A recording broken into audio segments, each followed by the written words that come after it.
አብርጌት ደረጀ በስከመጨረሻ መጀመሪያ ክህደት አድርጋ ብትዋሽ ምን ያልጋደልኩም ብትለም በስከመጨረሻ ግን አባቷን ለማስወጣት ብላ እውነቱን አፍርጣ እኔ ነኝ የገደልኩት በማለት እንግዲህ ለአሳልፋ ሰጥታለች። በመጀመሪያ ጊዜ ግን አቶ ደረጀ ለብርጌድ ብለው እኔ ነኝ የገደልኩት ብለው አሳልፈው ሲሰጡ በጣም ልብ ይነካ ነበረ። በእውነት አባት እንደ ልጁ አይሆንም የሚባለውን ነገር ያየንበት ነው። እሳቸው ልጃቸውን እንዳትያዝባቸው እሷስ የእምነት ክደት ስታደርግ እሳቸው ግን እኔ ነኝ የገደልኩት በማለት ለሲናገሩ አባቴ በሽተኛ ነው ውሸቱን ነው እሱ አልገደለም እያለች ብትከራከር እንኳ ሙሉ ጤንነታቸውን እኛና እናጣራለን እያላት እንኳ በፍጹም እሻላለችም ነበር። እሳቸው ግን የልጃቸውን ወንጀል እኔ ነኝ የሰራሁት በግቢም ቀብር ያለው ሲሉ እምነት አምነው ለዚህም የስራት ምቅለት ተደርጎላቸው እንዲታሰሩ ተደርገው ነበር። ሆኖም ግን ቦታውን ለማምራት ለማሳየት ወደ ቤታቸው በሄዱበት ሰዓት አባቷ በብረት ታስረው ከፖሊስ ጋር ሲመጡ በተለይ ውሃዬ በጣም ነበረ ልብ የምትነካው። አባቴን ፍቱት ለምንድን ያሰራችሁት በማለት በእርግጥ እሳቸውም ይሄንን ፈርተው ለናታን ነግረውት ነበር። እኔ ሬሳ የተቀበረበትን ላሳይ ስመጣ ውሃ በቦታው እንዳትኖር አድርግልኝ በማለት ነበረ የተናገሩት። ሆኖም ግን አጋጣሚ እምቢ ብላቸው ድንገት ሲገቡ አብራ ወጥታ ነበር። እሷም ኤቢም በእርግጥ የእምነት ክደቷን ብታደርግም ከቤት ከገባይ በኋላ በጸጸት አለንጋ እየተቀጣች እያለቀሰችም ነበረ። ዳጣም እንዴት አባቴ አንቺ በሰራሹ ስራ ጋሼ እንዴት ይታሰራል? እንዴት አባቴን አሳልፈሽ ሰተሽ እዚህ መተሽ ትቀመጫለሽ? በማለትም ስትናገራት እናቲቱም አየሽ ስራሽን አባትሽ እንኳን ልታሰርለት አላልሽውም፣ አባትሽ ግን ለአንቺ ታሰረልሽ። አንቺ እንዴት አባትሽ እንደዛ አድርገሽ ጥለሽው ትመጫለሽ?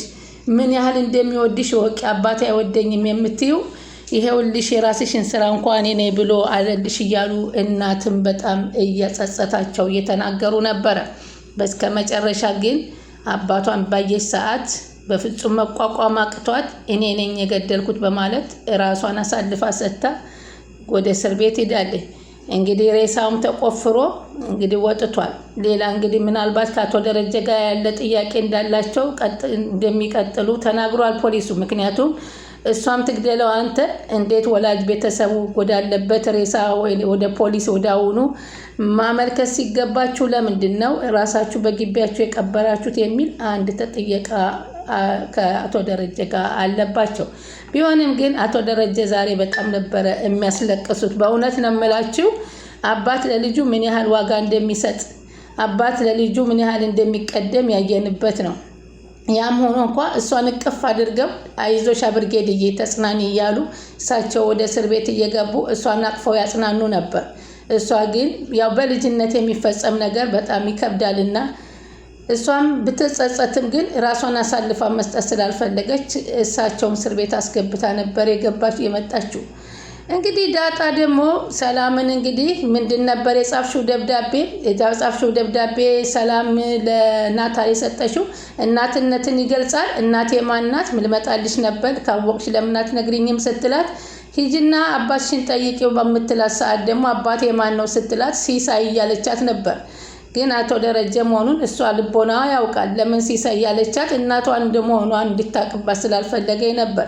በዚህ ግን በጣም ታዝቤሻለሁ ልቤ ተነክቷል እያለ በሰላም ላይ ትንሽ እዝነት አርጋባታለች።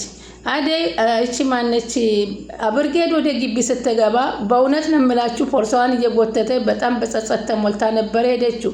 አባዬ የት አለ እያለች ነበረ እየጠየቀቻት። እንዴት አባዬን እንደዚህ አድርገሽ ትሄጃለሽ በማለት ነበረ በጣም የጮኸችባት። አሁን እንግዲህ አብርጌድ ለእናቷ አባቴ መታሰር የለበትም፣ ይህ ህግ መቀየር አለበት። ለምንድን ነው ጭቅጭቅሽ የሚጣላሽ የሚመታሽ የነበረው እኮ ላንቺ ብሎ ነበር አባትሽ በማለት እናት ይመክራሉ። ይሄው ዛሬ ይሄው ሊጽዋሽን እሱ ተቀበለልሽ፣ ግርፋትሽን ሊገረፍልሽ ራሱን አስቀደመ።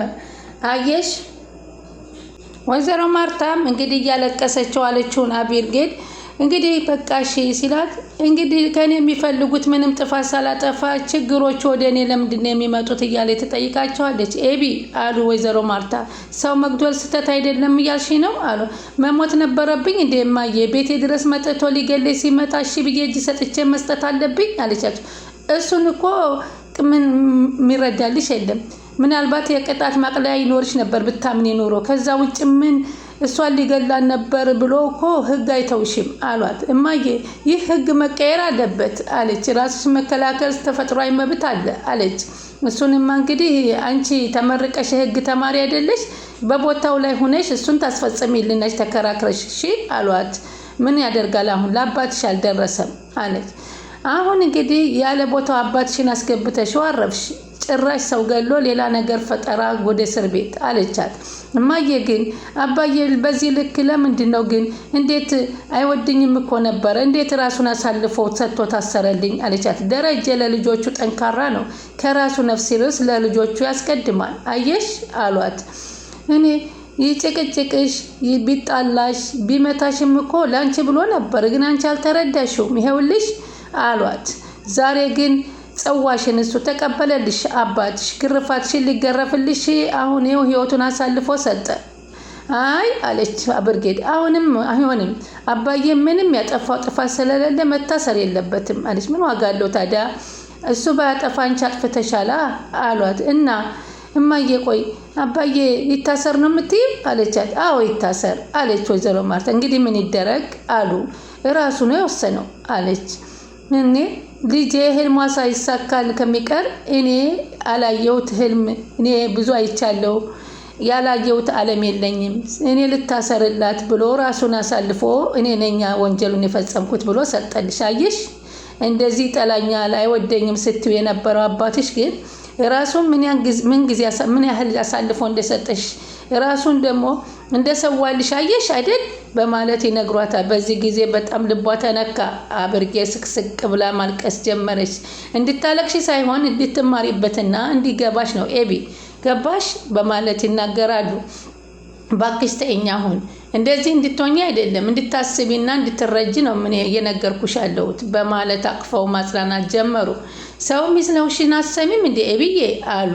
ሁላቸውም ኤቢ ምንም በሳታስበው ገላ ወንጀለኛ ብትሆንም በጊዜው በተፈጸመባት ነገር ግን እናትም ሆነ አባት በጣም ነበረ ያዘኑላት። በቃ ዝም በይ እያሉ በዚህ ልክ ደግሞ እንግዲህ አጅሬ ደግሞ አርጁን መጥቶ ነበረ። አርጁን እውነት እዚህ ቤት ሰው ተገሎ ተቀብሮ ቢሆን አንተ ነበርክ መገደል ያለብህ እያለ ዘበኛው ደግሞ ይናገረው ነበረ።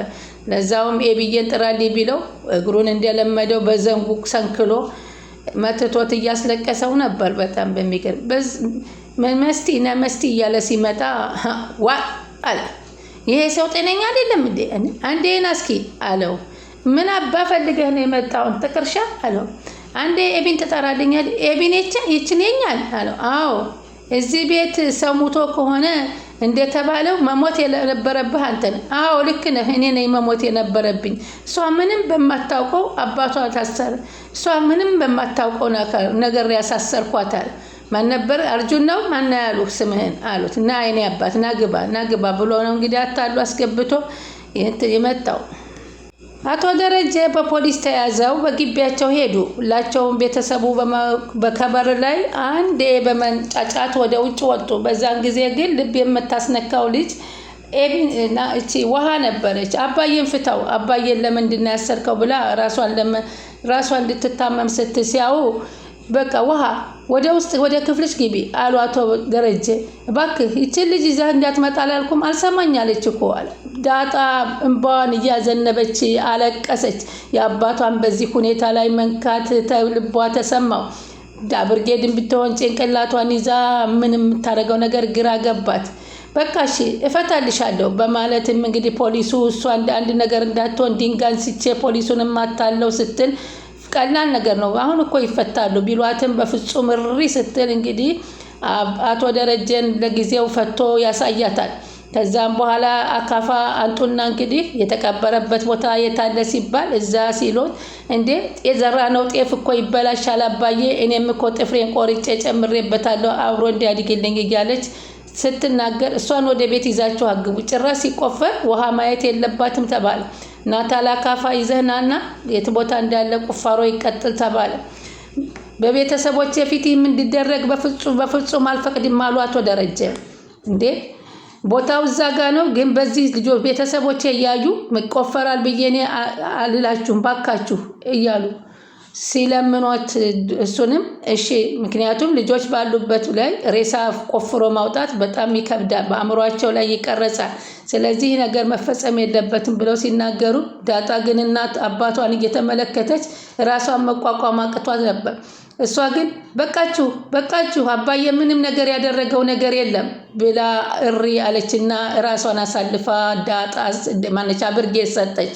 በቃ አባቴን ፍቱት፣ የገደልኩት እኔ ነኝ፣ ወንጀለኛዋ እኔ ነኝ፣ ወንጀለኛዋ ናት መታሰር ያለባት ስትል ቃሏን በስከ መጨረሻ የእምነት ቃሏን ሰጠች። በዚህም እንግዲህ አቶ ደረጀን ፈትተው ብርጌድን እንግዲህ ይዘው ተመልሰዋል ማለት ነው።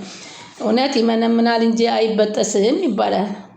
ዳጣም እንግዲህ በቤታቸው ችግር እንደተፈጠረ ለሰላም ነግራት ነበር። እኔ በኋላ የተፈጠረውን በስልክ ደውዬ እነግርሻለሁ፣ አባዬ አደጋ ላይ ገብቷል በማለት የምን ፖሊስ ነው ምን አድርጋችሁ ነው የመጣው ስትላት፣ በቃ በኋላ መጥቼ እነግርሻለሁ፣ ግን አንቺም እናቴ ማን እንደሆነች እንድትነግሪኝ እፈልጋለሁ በማለት ስትላት፣ ሂደሽ ሲሳይን ጠይቂ ስትላት፣ ሞድ መያዝሽ ነው ወይ ታዲያ ማን ነው አባትሽ አሉሽ? አባትሽ ሲሳይ አይደለም እንደ በምትላት ጊዜ በጣም አሁን በሰላም ላይ ያዘነችባት መጥታለች።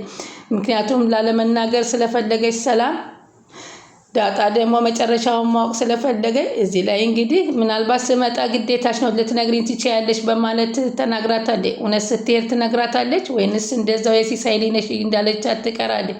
ስለምትከታተሉን ከልብ እናመሰግናለን። ቻናሉን ላይክ፣ ሰብስክራይብ እያደረጉ ይጠብቁን።